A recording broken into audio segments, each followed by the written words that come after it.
Assalamualaikum warahmatullahi wabarakatuh. Perkenalkan, nama saya Hani Hardianti, NIM 20121448, kelas 4B PGMI kelompok 2. Di sini saya akan menjelaskan materi tentang prinsip-prinsip pengembangan kurikulum dalam mata kuliah pengembangan kurikulum di MISD. Dengan dosen pengampu Ibu Dr. Hetanelis MPD.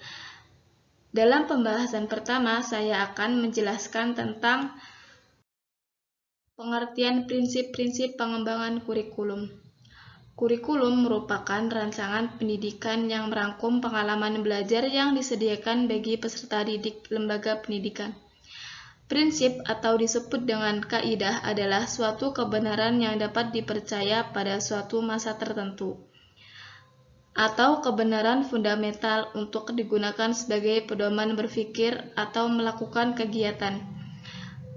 Prinsip-prinsip pengembangan kurikulum ini bukan sesuatu yang bersifat mutlak dalam artian bisa berubah, ditambah, atau dikurangi. Selain itu, prinsip kurikulum dapat juga dikatakan sebagai aturan yang menjiwai pengembangan kurikulum. Prinsip yang dianut di dalam pengembangan kurikulum merupakan kaidah normal dan pertimbangan. Pembahasan yang kedua yaitu prinsip umum pengembangan kurikulum.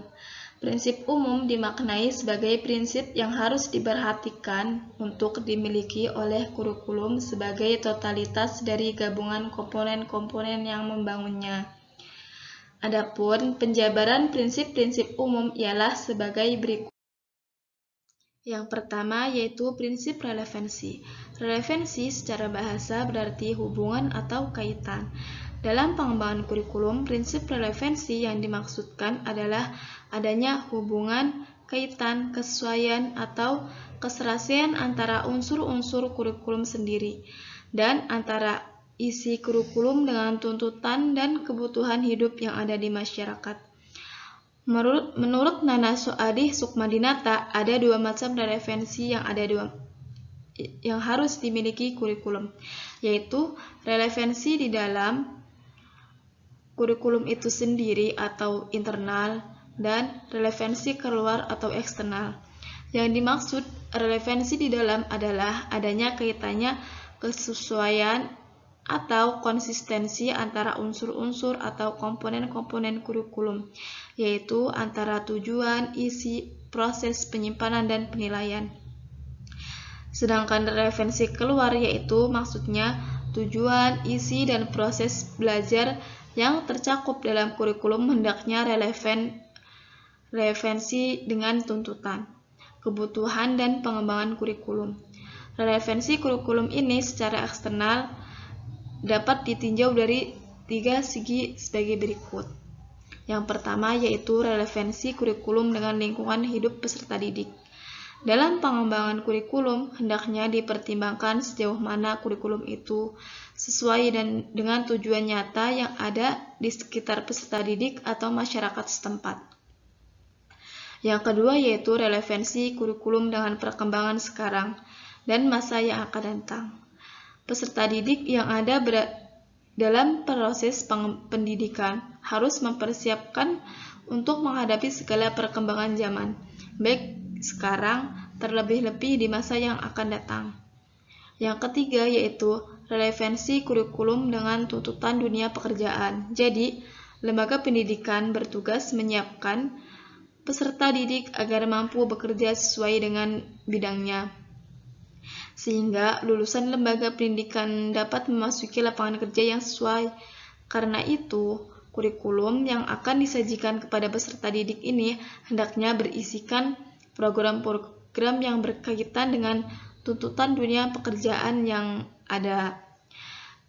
Yang selanjutnya yaitu prinsip kontinuitas atau kesinambungan. Prinsip ini yaitu adanya kesinambungan dalam kurikulum, baik secara vertikal maupun secara horizontal. Pengalaman belajar yang disediakan kurikulum harus memperhatikan kesinambungan, baik yang ada di dalam tingkat kelas antara jenjang pendidikan, maupun antara jenjang pendidikan dan jenis pekerjaannya. Kesinambungan ini dimaksudkan adanya semacam hubungan yang saling menjalin antara berbagai tingkat dan jenis program pendidikan, terutama mengenai tujuan dan bahan belajar. Kontinuitas ini dapat dilihat dari dua segi, yaitu kontinuitas antara berbagai tingkat lembaga pendidikan dalam pengembangan kurikulum.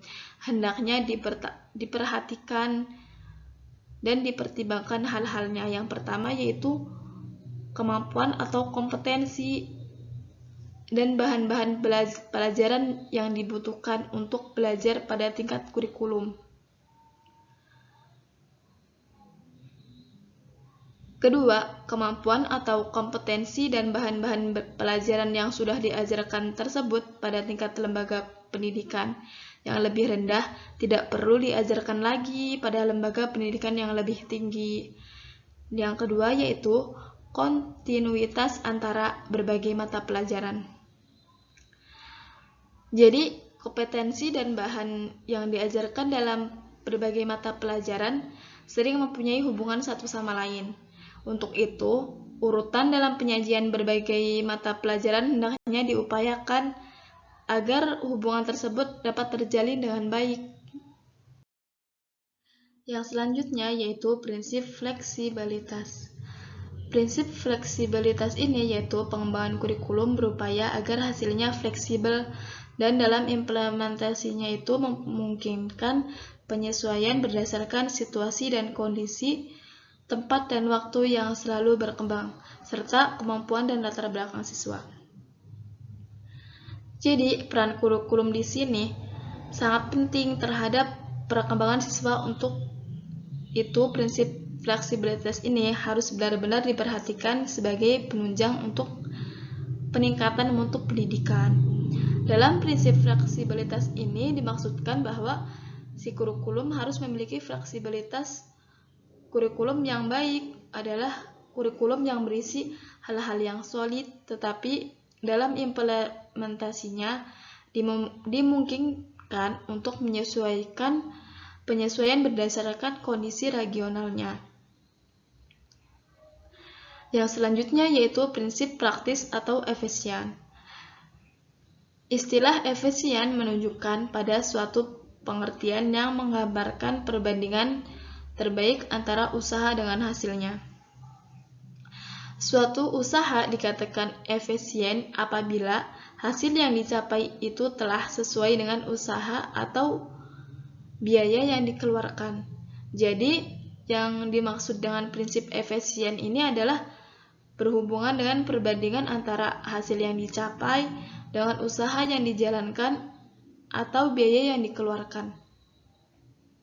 Selain itu, prinsip efisien ini adalah salah satu prinsip yang perlu diperhatikan dalam pengembangan kurikulum, sehingga apa yang telah direncanakan itu sesuai dengan tujuan yang ingin dicapai. Dan yang selanjutnya yaitu prinsip efektivitas. Prinsip efektivitas ini yaitu mengembangkan kurikulum pendidikan perlu mempertimbangkan efektivitas. Yang dimaksud dengan efektivitas di sini nih, yaitu adalah sejauh mana rencana program pembelajaran dicapai atau diimplementasikan. Adapun efektivitas dalam istilah manajemen adalah suatu keadaan yang mengandung pengertian mengenai pengertian terjadinya efek atau hasil yang dikehendaki tersebut. Dalam prinsip ini, ada dua aspek yang perlu diperhatikan, yaitu efektivitas mengajar guru dan efektivitas belajar siswa. Dalam aspek mengajar guru, jika masih kurang efektif dalam mengajar bahan ajar atau program, maka itu terjadi bahan dalam mengembangkan kurikulum di masa depan, yaitu dengan mengadakan pelatihan, workshop, dan lain-lain. Sedangkan pada aspek efektivitas belajar siswa, perlu dikembangkan kurikulum yang terkait dengan metodologi pembelajaran, sehingga apa yang sudah direncanakan dapat tercapai gitu dengan metode yang relevan dan materi atau pembelajarannya tersebut. Bahasan selanjutnya yaitu prinsip khusus perkembangan kurikulum. Prinsip khusus menurut Sukmadinata mencakup 5 hal, yakni yang pertama yaitu prinsip penentuan tujuan pendidikan. Tujuan pendidikan mencakup tujuan yang bersifat umum dan khusus. Dalam perumusan tujuan pendidikan, berdasarkan pada sumber-sumber seperti ketentuan dan kebijakan pemerintah, survei mengenai persepsi masyarakat tentang kebutuhan mereka, survei tentang pandangan apa ahli dalam bidang-bidang tertentu, survei tentang kualitas sumber daya manusia, serta pengalaman negara lain dalam menghadapi masalah yang sama. Yang kedua yaitu prinsip pemilihan isi pendidikan atau kurikulum.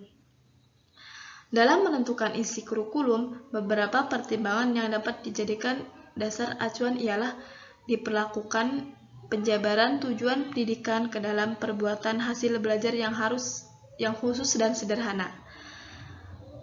Isi bahan pelajaran harus meliputi segi pengetahuan, sikap, dan keterampilan, dan unit-unit kurikulum harus disusun dalam urusan yang logis dan sistematis.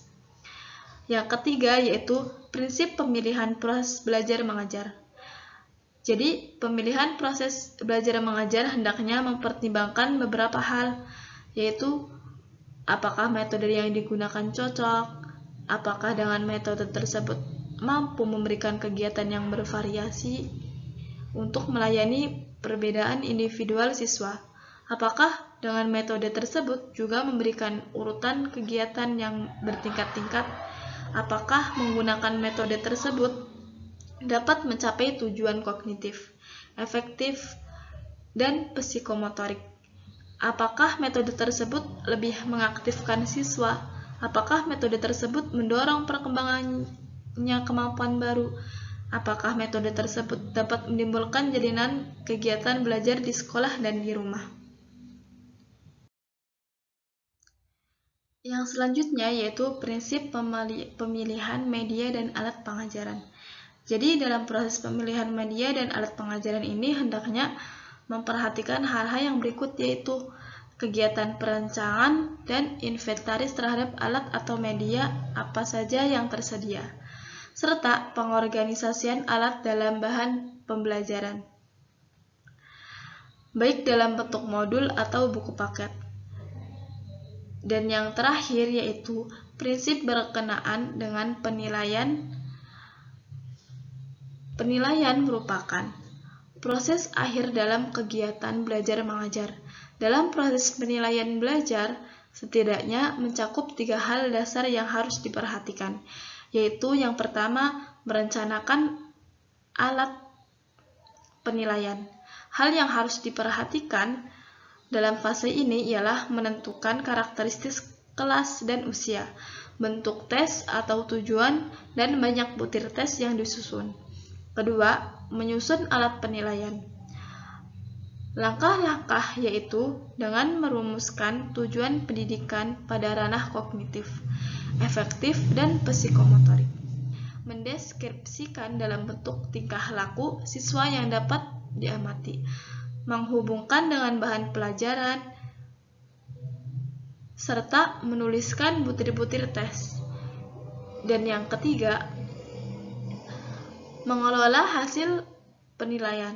Prinsip yang perlu diperhatikan ialah norma penilaian yang digunakan dalam pengelolaan hasil tes, serta penggunaan skor standarnya. Mungkin cukup sekian penjelasan materi dari saya, kurang dan lebihnya mohon maaf. Wassalamualaikum warahmatullahi wabarakatuh.